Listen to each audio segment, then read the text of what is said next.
If Citroën C4 Cactus represents the French brand's reinvention for a laterally thinking, post-premium world, then the new C3 writes the next sentence.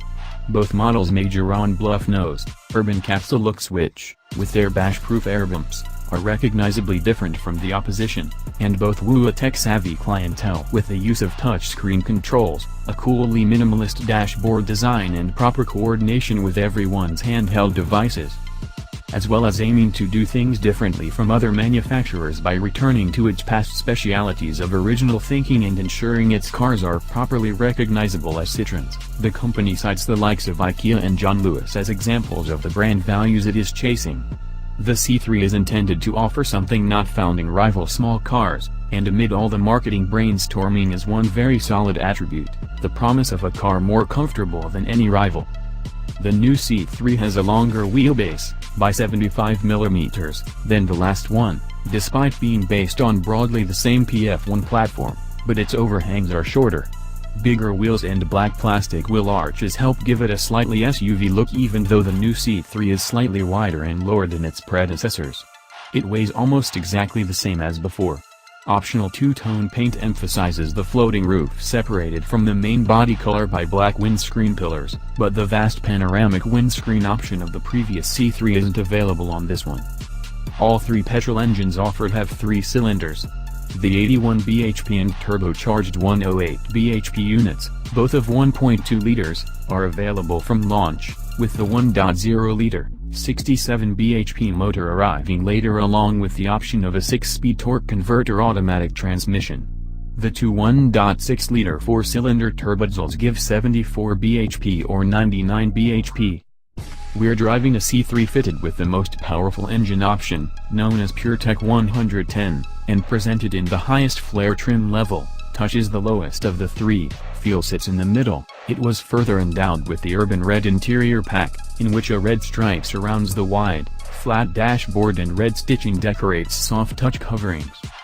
The round-cornered rectilinear look of this red stripe is echoed all over the C3, inside on the door trims and vent surrounds, and outside on the air bumps, the fog light surrounds and the centers of the tail lights. There's a rectangular depression in the roof pressing, too, unless your C3 has the optional panoramic glass roof. You sit quite high in the C3, crossover fashion, but ahead of you is not the digital dash of a C4 Cactus but a pair of conventional, easily read, cowled dials. The steering wheel is adjustable for both height and reach. A large central screen handles audio, including DAB, sat-nav and phone mirroring functions, MirrorLink and Apple CarPlay feature, plus Android Auto from next year, plus aircon controls which would be more easily accessed via conventional buttons. There's also a built-in camera, like a dashcam but located behind the interior mirror, which links to a phone app and lets you send photographs and videos.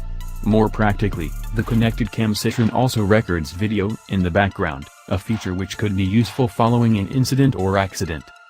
Rear passengers sit high enough to get a good view out, and thanks to the longer wheelbase they have plenty of legroom given the C3's compactness. Boot space is a decent 300 liters, extendable by folding the rear seats which otherwise neither slide nor recline. Augment space includes door pockets with pale gray linings so you can find their contents when light is poor, while the door pulls continue the luggage handle look featured in the Cactus. The door trim's outer surfaces and the dash top are of hard plastic, but despite that the cabin looks and feels well enough crafted to fill that high street brand name role of trustworthy quality and classlessness to which Citroën aspires.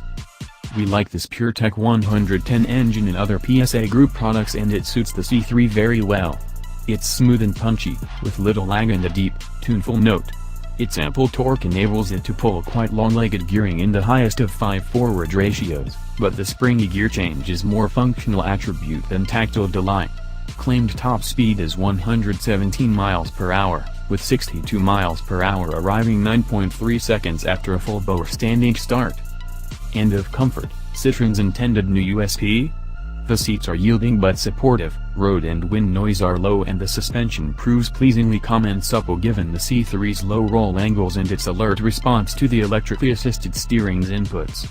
It's an easy, Restful traveling companion, with all its control efforts well matched and with enough verve to give the driver a good time. It needs to have this turbocharged petrol engine to give its best, but the official 61.4 miles per gallon and 103 grams/km CO2 figures suggest you won't pay too dearly for that pleasure, and those claims make this car more frugal than the non-turbo 1.2. You'll also have to choose your trim level, noting that only the Flair has air bumps as standard and that as well as the Urban Red Pack you can also rev up the cabin with something called Hype Colorado, Bronze, basically, if the standard grey mica trim doesn't appeal. Pricing is fair, but the recast Citroen image is not intended to reprise the brand's former mania for discounts. The range starts at £10,995 and stops at £17,095. With our test Flair model, less options, costing £15,995. Two things, however, make the C3 a very appealing choice. One is that it really is very comfortable, and the other is its strong personality absent in most of its forgettable-looking rivals. The C3 somehow transcends the premium, not premium fixation, and you've got to love it for that.